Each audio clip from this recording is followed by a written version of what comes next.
They'll never admit it. But power for them has always been about distance, not the kind of power that dominates or destroys, but the kind that keeps them from ever being destroyed again. You may think they look calm, controlled, untouchable, but that calm is armor. That control is a disguise.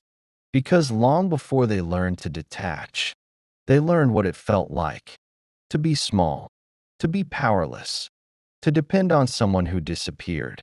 Maybe it was a parent who only showed up when it was convenient, or love that demanded performance, but never offered safety.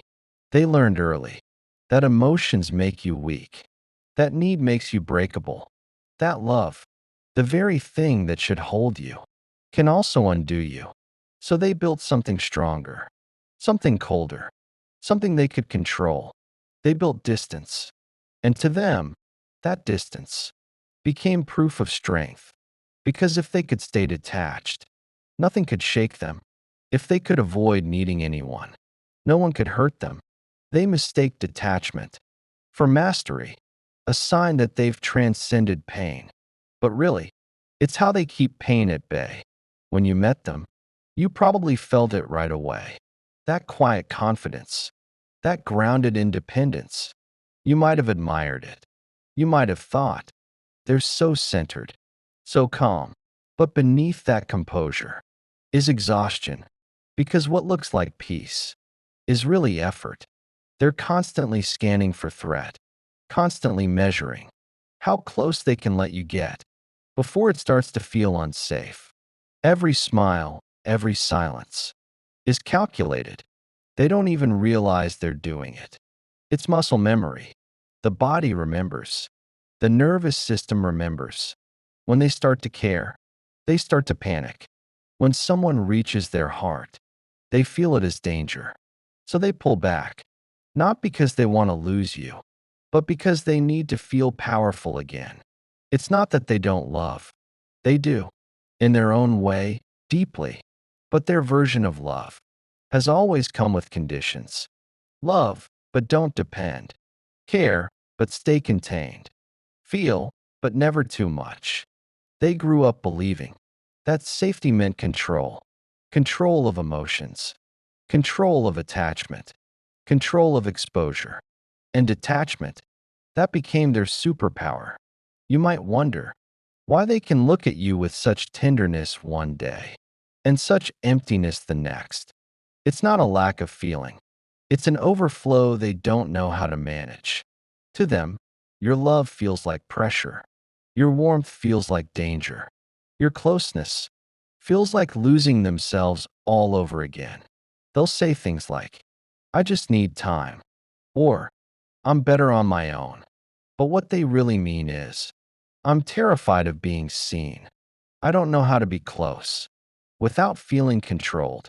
Their detachment isn't indifference. It's defense, a defense built from the ruins of every time they felt helpless. Because once, they begged for love that didn't come. Once, they reached for safety and met silence instead. And now, they swear they'll never beg again. So when they feel your love, they don't lean in. They lean away. They don't melt. They monitor. They don't trust. They test. They'll withhold affection just to see if you'll still stay. They'll delay vulnerability to prove they're still in charge. And every bit of emotional space feels like oxygen to them. Because control is their calm, they've confused safety with superiority, regulation with repression. They think staying detached makes them untouchable, but really, it makes them unreachable. And that's what you start to feel. You feel yourself working harder to earn their softness. You feel your own warmth turning anxious. You start to question your worth while they're quietly fighting their ghosts. Because the truth is, they don't feel powerful at all. They feel small. They just refuse to feel it again. So they detach, not to hurt you, but to protect themselves. They don't know yet that in trying to stay strong, they're keeping themselves lonely. Because detachment doesn't make them powerful. It just makes them safe from pain and safe from love too. You can see it in the little things. How they change the subject when it gets too emotional. How they joke when something real slips out. How they shut down the moment you start to reach their heart. It's not arrogance. It's fear in disguise. They've turned withdrawal into identity. They've turned self-protection into a way of existing. And you keep hoping they'll let you in, that one day they'll realize. Power doesn't have to mean distance. But right now, they still believe it does. They still believe that detachment is the only way to survive closeness. Because for them, love is the battlefield they never stop fighting. And control, that's the only way they know to win. They think they're winning the game by staying one step ahead of feeling. They think distance protects them from being undone. But what they don't realize is that detachment doesn't prevent pain. It just delays it. Because what's buried never disappears. It just waits. And every time they pull away from you, that ache, that emptiness gets louder. But they won't call it loneliness. They'll call it space. They'll call it peace. They'll call it what I need. They'll convince themselves that needing less means they're evolving. That feeling less means they're strong. That silence means power. But underneath all of that quiet is chaos, a nervous system that's always bracing for loss. You can see it in the way they flinch when you touch something real, in the way they go distant right after something beautiful, because for them, intimacy always carries the memory of collapse. Love once meant dependency. Dependency once meant disappointment. And disappointment once meant pain. So they made a secret vow. Never again. Never again will I need someone to stay. Never again will I show too much. Never again will someone hold my peace in their hands. And yet, they crave what they fear. They crave connection. They crave warmth. They crave being understood without having to explain themselves.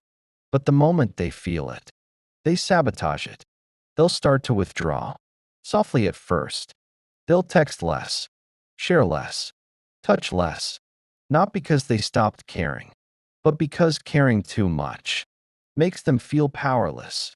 And power, to them, is safety. It's not that they want control over you. It's that they want control over how much of themselves they risk. So they ration their affection. They measure their words.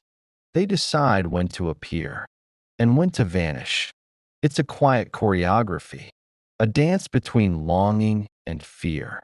And the rhythm of that dance is what keeps them calm. Because when they're in control, they don't have to feel small. When they can pull back, they don't have to feel exposed. They don't have to face the truth. That love has always terrified them. To them, vulnerability feels like standing in a storm, without shelter. And power feels like the roof over their head, even if that roof keeps the light from coming in. When you try to get closer, they'll sense it before you do. Your warmth will trigger their instinct to protect. Your openness will remind them of how easily they could lose control. They'll pull back and tell themselves they're just maintaining balance. But what they're really doing is maintaining distance.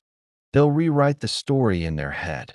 They'll convince themselves that you're too much, too emotional, too unpredictable, that you're the one disturbing their peace. But the truth is, they're terrified of their own reaction to love. They fear what it brings up, the old helplessness, the memories of not being enough, the echo of being unseen.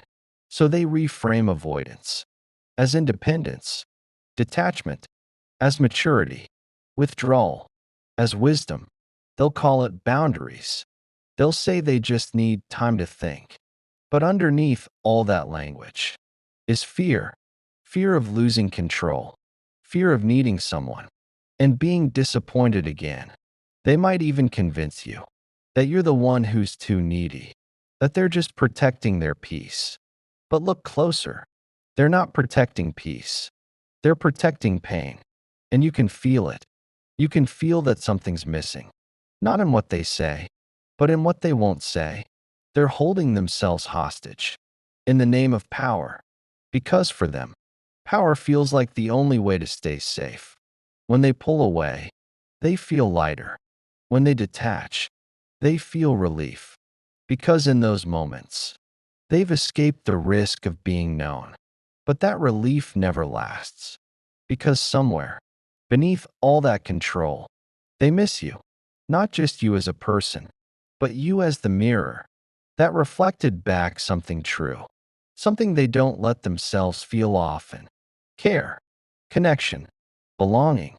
They'll miss it in quiet ways. They'll think of you when the noise dies down.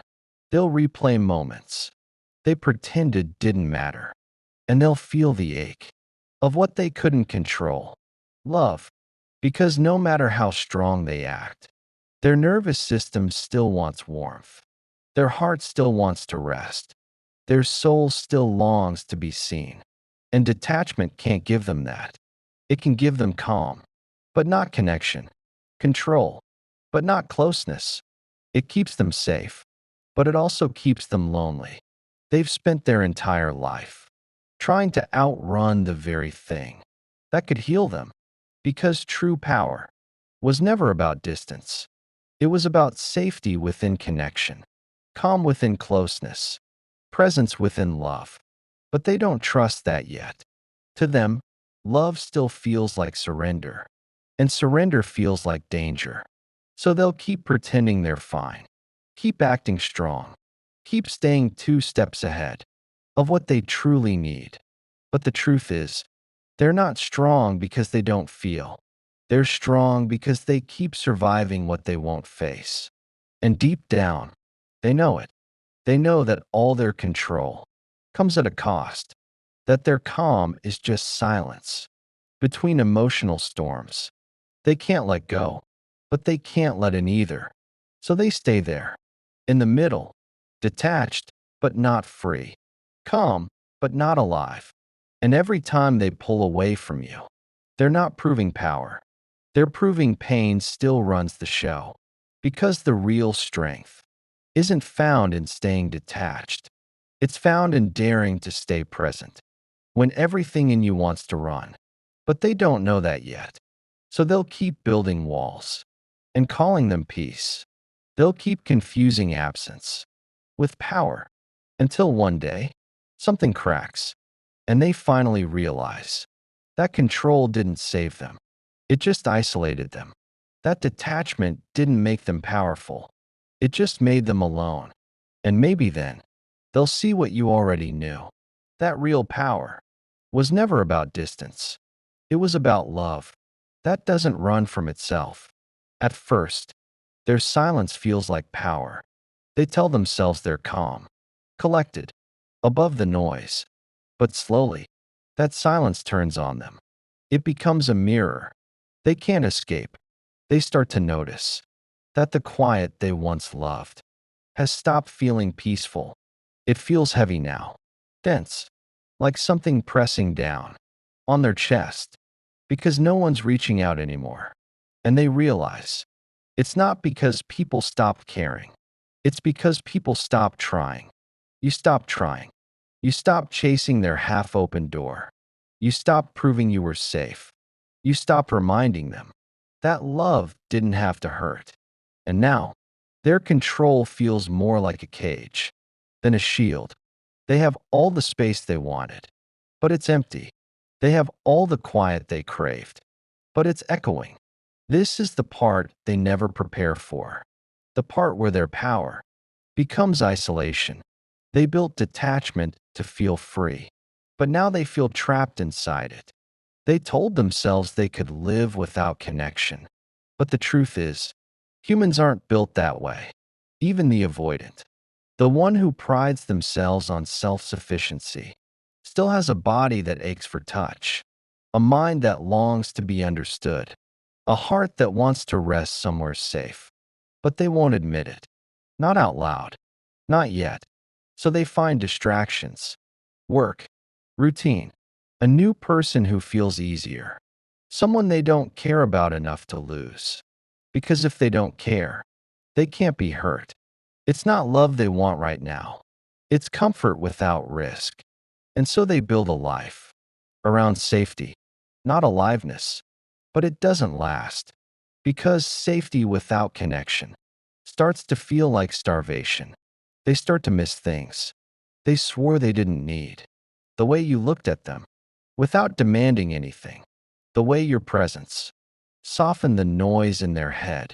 The way you made them feel human, even when they didn't want to be seen. They start to feel the absence of it all, the absence of you. And it hits them quietly, not in grand moments, but in small ones, in the silence of a late night, in the sound of laughter they're not part of, in the simple act of realizing they have no one to tell their day to. That's when detachment stops feeling powerful and starts feeling punishing. Because power without presence isn't power, it's distance. And distance has a cost. It costs intimacy. It costs warmth. It costs belonging. And slowly, they start to feel what they ran from, the loneliness they avoided, by avoiding love, the grief they numbed, by calling it strength, the longing they buried. Under control, it all rises, and they don't know what to do with it. Because for years, they've trained themselves not to feel, not to reach, not to need. So when the emotions finally come, they come like a flood, overwhelming, unfamiliar, uninvited, and their first instinct is to run again. But this time, running doesn't work, because no matter how far they go, the emptiness follows. It's not outside them anymore. It's inside. And that's when it starts to dawn on them. The thing they've been controlling was never the world. It was their own heart. They thought detachment gave them power, but it only gave them distance. They thought staying calm kept them safe, but it only kept them unseen. They thought avoiding pain meant avoiding loss, but they lost anyway. Because you're gone now, and they can't replace what you gave. Not with logic, not with distraction, not with anyone else. They start to replay the moments where you reached out and they pulled back. They remember the softness in your voice when you said, "It's okay, I'm not going anywhere." And they remember how, even then, they went somewhere else in their mind, somewhere safer. But now, that safe place feels empty. It's filled with things unsaid, touches withheld, goodbyes that never had words. They thought detachment would protect them from pain like this, but it didn't. It only delayed it. Because love doesn't disappear just because you ignore it. It waits. It lingers. It becomes memory. And memory doesn't let go. They start to realize that their version of power was built on fear. Fear of being seen. Fear of being wrong. Fear of being known. And that fear shaped everything. The way they love. The way they leave. The way they pretend not to care. But pretending not to care has its own cost. Because eventually, they start to believe it. They start to live half-heartedly, to love conditionally, to exist cautiously. And that's not living. That's surviving love. That's what detachment really is.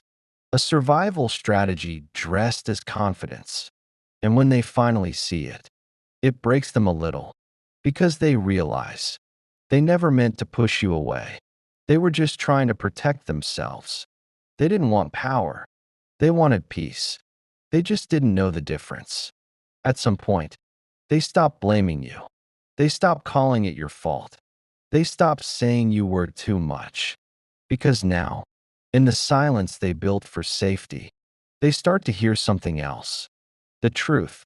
They start to see how every wall they thought was strength was actually fear.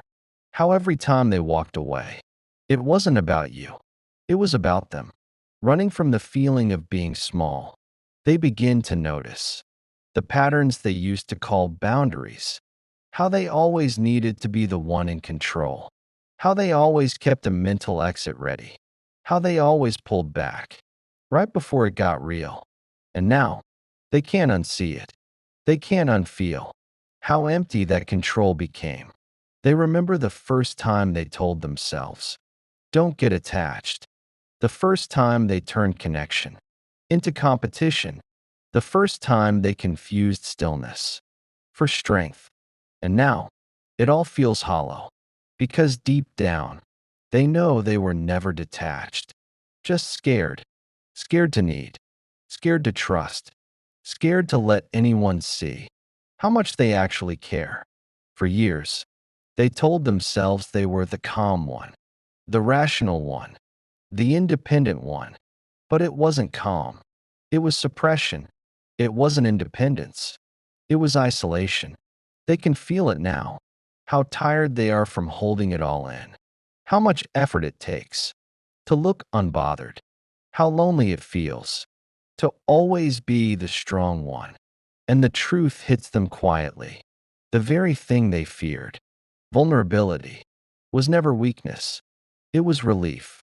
They start to remember the moments with you that felt different, the way you didn't rush them, the way your tone softened when they withdrew, the way you stayed, not to control, but to understand.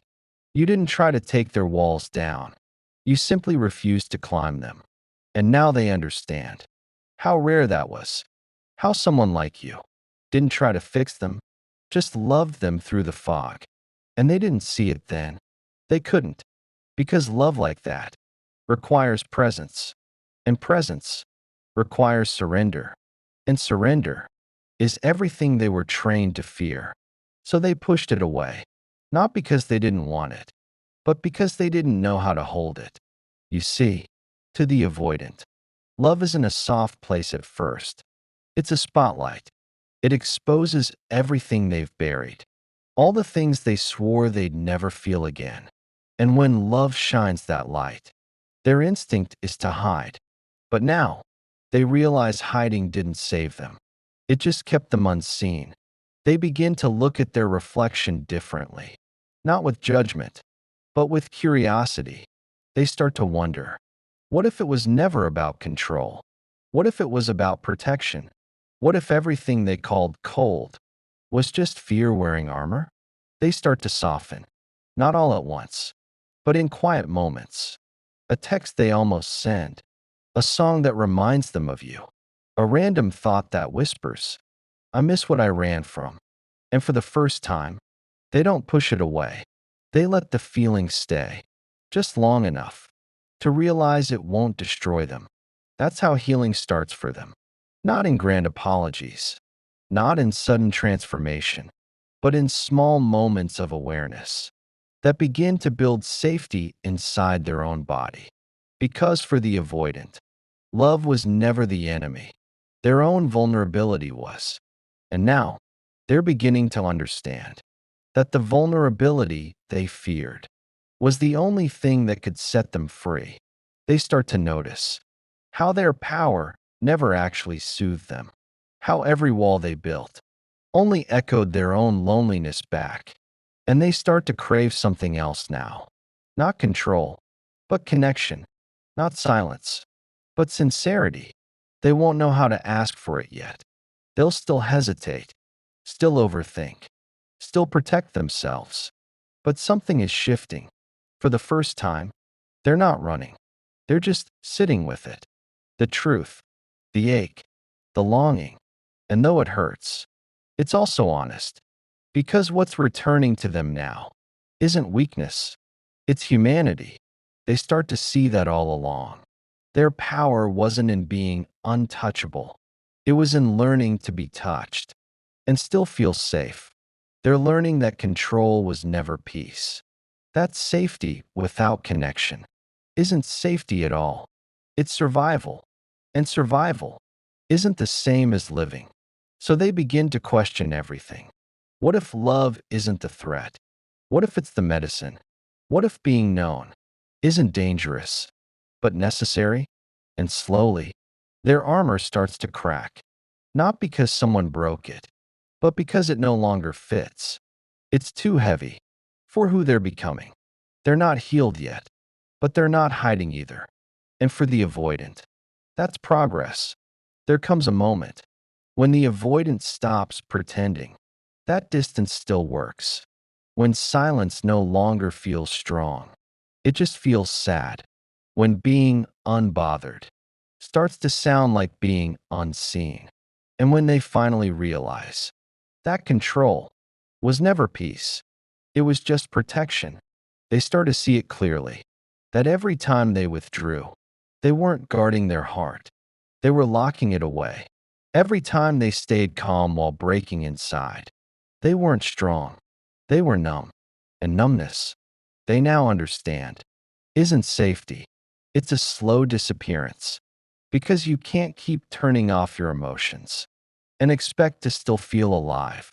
So now, they start doing the hardest thing they've ever done. They start feeling. At first, it's terrifying. The body resists. The mind protests. Everything in them screams to run. Because for years, feeling meant danger. Love meant risk. Connection meant control. But something inside them doesn't want to live half alive anymore. Something deeper is tired of the quiet suffering. They start letting the tears come, even when they don't know why. They start noticing the weight in their chest, the shaking in their voice, the soft tremor that used to mean weakness. Now it means truth. And in those moments, they begin to meet themselves, not the version they showed the world, but the one they buried to survive. That version is fragile, open, and full of feeling. It's the part of them that still believes in love, even after being taught to hide from it. And that's where healing really starts. Not in control, but in surrender. Not in distance, but in closeness. Not in winning, but in allowing. They start to see you differently too, because now they understand that you weren't trying to overpower them. You were trying to reach them. And maybe, for the first time, they can finally see how patient you were, how you didn't demand love. You waited for it to unfold. And maybe now, they understand how that waiting was love itself. They start to realize how much courage it takes to stay open in a world that taught you to close.